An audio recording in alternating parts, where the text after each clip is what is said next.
Hey guys, and welcome to the first video in my absolute minimum series of videos. The purpose of this series is to understand the absolute minimum that you need to know in order to use various development tools. Today I'm going to be talking about org mode, which is a note-taking and task tracking system for Emacs. Specifically, I'm going to be discussing org mode within the context of a plain vanilla Spacemacs installation. The reason for this is that I see a lot of tutorials that show you how to use org mode in vanilla Emacs or in just regular Emacs in some way, but I haven't really seen many tutorials that talk about specifically how to do this in Spacemacs and what differences there are. A brief introduction of org mode would be that org mode is a markup language that can be used for note-taking and task tracking that is integrated into Emacs and has been a part of Emacs since Emacs 22. What you see on the right is an example of such an org file. This file is organized by headlines that are rendered and shown as nested bullets. On the left, I have a plain vanilla Spacemacs installation, as I said. The only difference between this and a completely brand new installation of Spacemacs is that the org layer has been installed. So if we go into the .spacemacs file, as you can see, the org layer is uncommented. The goal of this tutorial is going to be to go through this entire org file and replicate it on the left-hand side and show you what I consider to be the most fundamental features of org mode that have all been represented in the file in the right. To start an org file, all you have to do is create a new buffer that has the extension org at the end. Once this has been done, the space line at the bottom will reflect that org is the current major mode. At this point, we can just begin to add text into this file. This is just a text file. To start creating bullets, all we have to do is hit Control Enter. That creates a new heading or a new bullet. In this case, we can just call it org tutorial follow. Now, one thing to note is that if we change this from being in org mode to being in text mode, what you'll see is that that line was really just an asterisk followed by a heading. If I wanted to, I could simply edit this like a text file and simply add 2 asterisks and then write a sub outline under it. And then if I go back to org mode and tab to unfold, org will have recognized that as a sub bullet. What this shows is that org files are not really special in any way. They're just text files that have a particular markup, very similar to Markdown. All org mode does is make it very, very easy to interact with this markup and modify it rather than simply writing text. Now you may have noticed that this first bullet was folded in, or rather it was only showing that bullet and not showing the nested bullet. That can be toggled using the tab key. If we go to the file on the right and press tab for this top bullet, it is going to hide the rest of the file. If I press tab again, it is going to unfold the rest of the file, but it's not going to unfold all its sub-bullets. It is only going to unfold this bullet itself, as well as this text that's underneath it. At this point, before I go forward, I want to point out that Spacemacs does have a basic documentation of the org layer, and I encourage anybody watching this video to visit that as well. If we now navigate to this outline/headers bullet and press tab, it will show that under this bullet, there is associated text that can be put down. The way you can do that on the file on the left is by just entering insert mode, hitting tab so that indentation is matched, and then just starting to type. So this is text underneath a bullet. Now if we navigate back up and fold the parent bullet, it will fold this associated text as well. This associated text under each bullet can have its own Markdown-like formatting. So I can create a numbered list. And as you can see, as I'm typing in this numbered list, I can simply hit O, which is Vim shortcut for create a new line, and get into insert mode. And org mode automatically recognizes that I'm making a list and adds the next number. And as the file on the right shows, this can also be a non-numbered list. And each list element can have its own associated text similar to how a heading can have it. And that can be folded and unfolded as well. One thing to note about folding and unfolding headers is that if you unfold a header, and it has a bunch of other headers inside that have been nested, as you can see down here, if you hit tab again, it will unfold all of the nested headers inside as well. And so this is a good way to start looking at the complexity of an org file or hide a lot of the complexity and only look at the parts that you're interested in. You can also do this to the entire file by hitting Shift Tab. So in this case, hitting Shift Tab collapsed the whole file into a single bullet, and then hitting Shift Tab again now shows only the headlines. And then hitting Shift Tab a third time now shows various associated text under those outlines as well. Headers can be nested as much as you want. That can be done by just increasing the number of stars, as I showed before, and that's kind of faintly visible in this rendering of this org file. But you can also hold down Alt and then press some movement. So Alt H is going to move this bullet to the left, and Alt H again is going to move this bullet further to the left and get it to a parent level. Similarly, Alt J and Alt K will move these bullets up and down. You can also do this with the arrow keys. Org files can get really large and they can have a lot of headings and a lot of subheadings. There is a useful shortcut in Spacemacs for searching through these, which is spaceji. That creates a Helm mini buffer underneath, and we can type a heading. So if I hit spaceji and then search links, that shows me the next bullet in my list to talk about.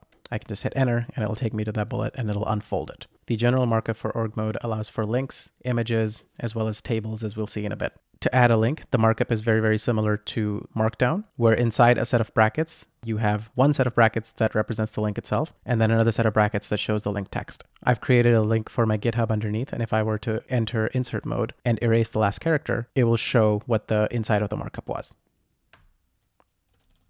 You can link to images the same way, but you have to omit the actual link text. So that would be something like,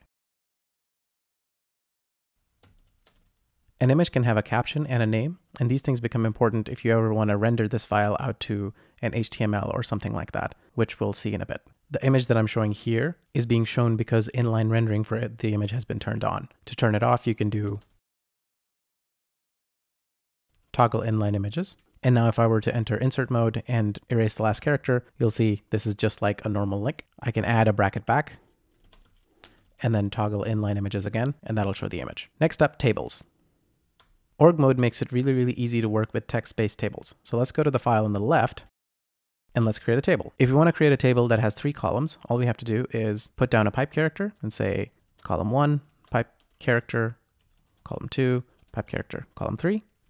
At this point, I can go ahead and press tab, and that will take me to the next line. And as you can see, it has already added the pipe characters. This is one of the ways that org makes your life easier by handling all the spaces and justification for you. Now the table on the right shows the second row as having a bar, showing that it's separating a heading from the actual data. We can add that by simply going back to this row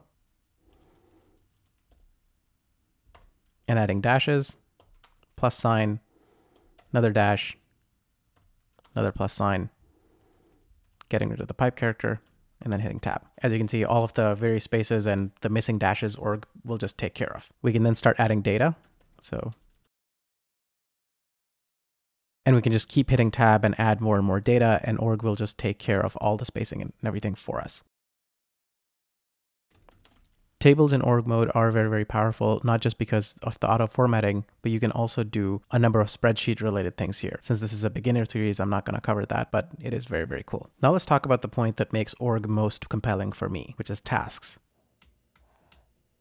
So any org headline, as I've written on the right, can be a task. If I go ahead and create a new headline here, and then create a subheadline, I can start the headline with a task keyword. By default, there's only 2 keywords, to do and done. So if I say to do, now this is created as a task. Right now, this doesn't look like much. One of the things that you can do with it is that you can hold down Shift and press right, and that'll change its status from to do to done. One of the things that org is automatically going to do is show you exactly when this task was closed, or when the transition happened from to do to done. Another shortcut for doing this is just simply pressing T.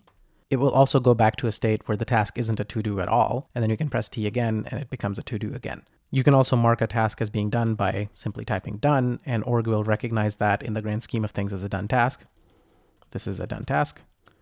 This is not necessarily as useful because now the time that the task will transition to being done is not recorded. Doing this with some org shortcut will track the state changes, and this can become very useful because we'll talk later about how to add even more states to your to-do to make your task list a lot more expressive. Note that you can also press capital T, and that'll create a new task and put you into insert mode. That is a very handy shortcut as well.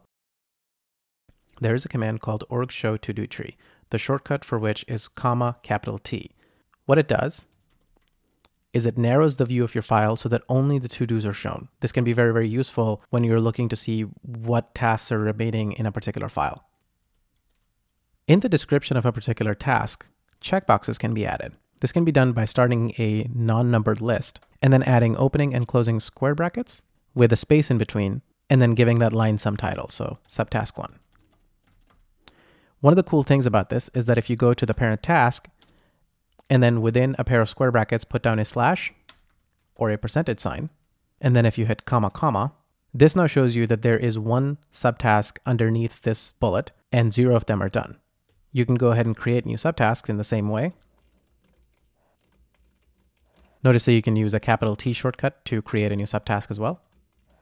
And as we have been creating these new subtasks, the heading continues to update to reflect that there's now 4 subtasks and 0 of them are done. We can go to any one of these subtasks and hit comma, comma, and org automatically marks it as done, signified both by the X that shows up here, as well as the 1/4 and 25% in the progress trackers.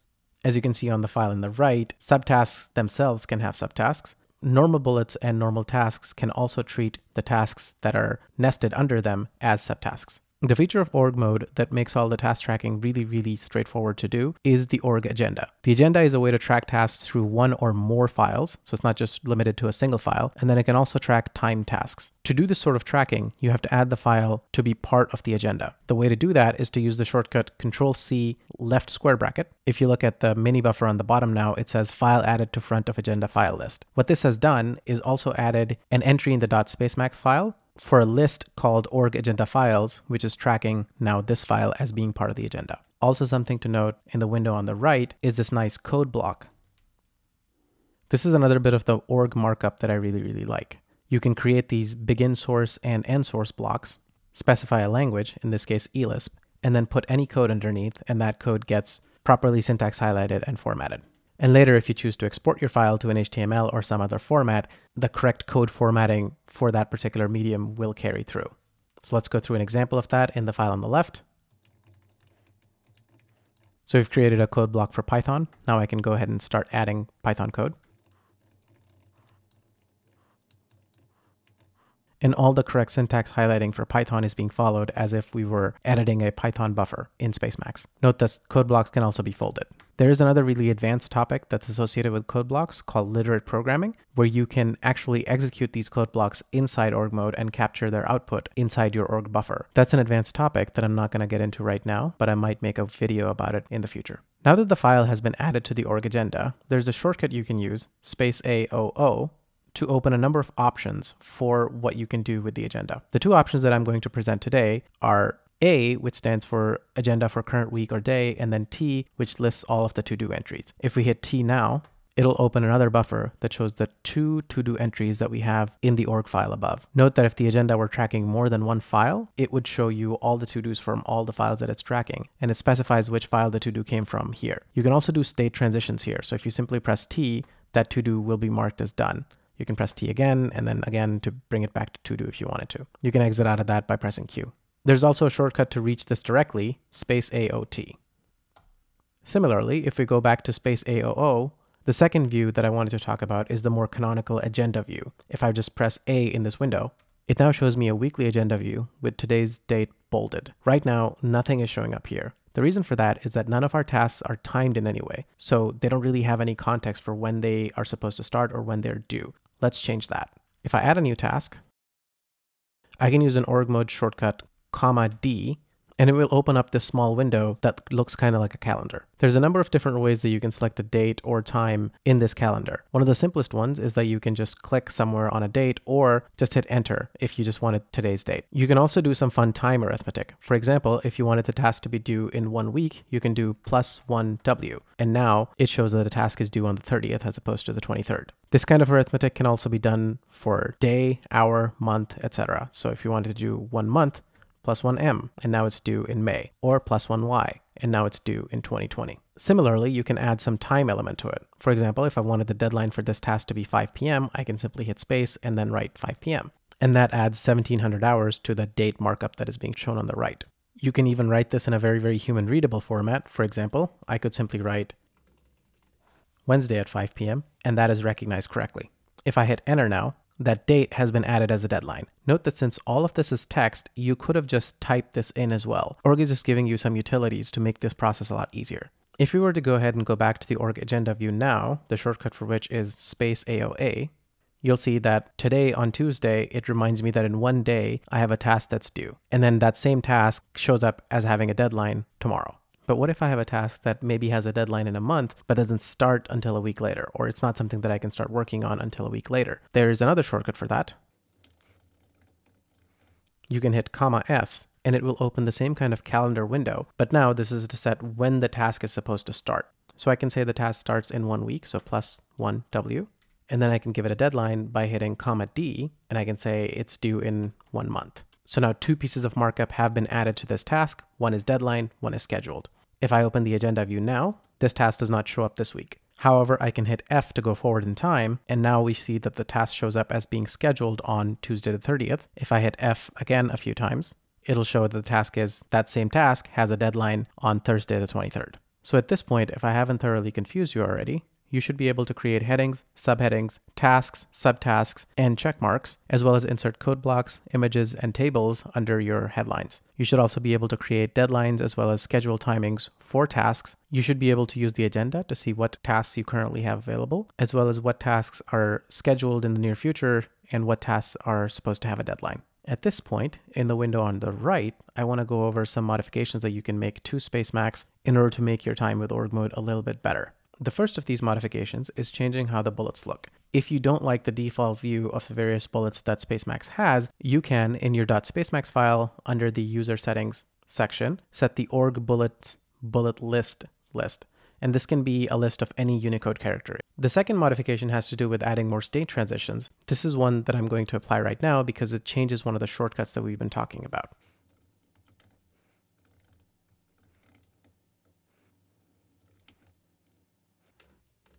After setting the org to-do keywords variable, and don't worry, I will link this file in the description so you can copy paste this configuration to get started, I can go back to the file that I had open on the left, go to one of the to-do entries and hit T. And now, instead of simply changing the to-do to a done, I get a menu on the bottom that has a bunch of different options. If you look at how the org to-do keywords are set up, after each keyword, like to-do, there's an associated letter, in this case T. For doing now, there's an associated letter D. For follow-up, the associated letter is F. What that means is that in this new menu that has opened, if I were to press, let's say F, it will change the to-do to follow-up. Also note that it automatically adds a bullet underneath that says that the state went from to-do to follow-up at that date and time. I can go ahead and make another state transition, like maybe I delegated this task to somebody, and then they had finished it, so I can press T again, and in this case, hit capital F, and now the task is done. And all of those various changes had been tracked. This can be very, very useful because you can use it to track the history of a task. The third modification I'm only going to talk about, but I'm not going to apply. Again, I will link this file in the description so you can copy and paste this setting as well, and then modify it to your heart's content. The variable for this setting is called org to-do keyword faces, and it basically allows you to set the color and the weight for the text that is used for various states in your state transitions. The final modification adds additional shortcuts that I use personally. If you want to use these shortcuts as well, you have to add these 3 lines under your user config in the .spacemacs file. What it does is add a special shortcut menu that is under space O. In this case, space OS will make sure that any buffers that you have open that are in org mode will be saved. The second shortcut is space OI, and this works like space JI, which, as you recall, was a way to search through headlines.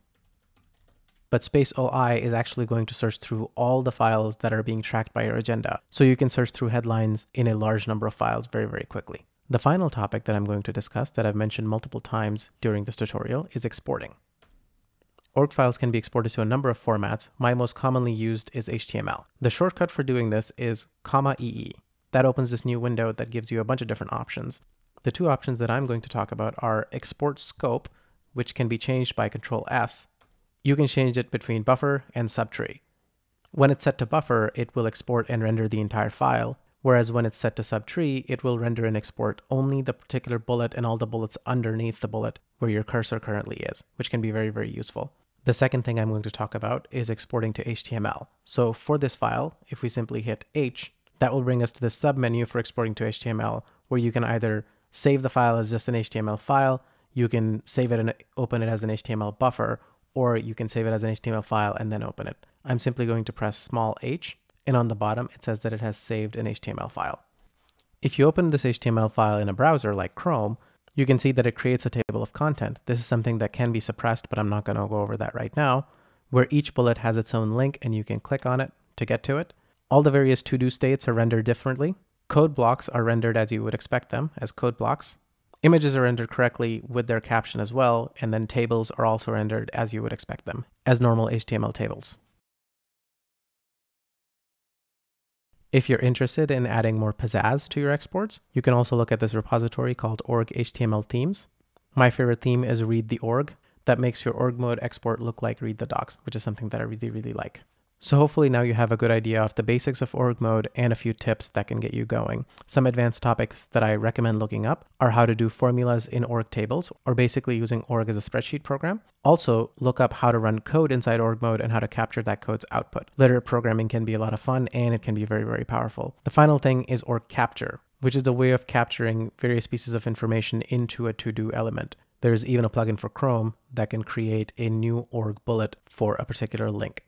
And the final advanced topic would be using the Orgsly app if you have an Android phone, so you can keep and edit your org files on the go. If there is interest in the future, I can create a video on how to do literate programming in Spacemacs in org mode, as well as a video on how to set up Orgsly correctly so that you can have your org files synced between your phone and your computer. I hope this tutorial has been useful to you.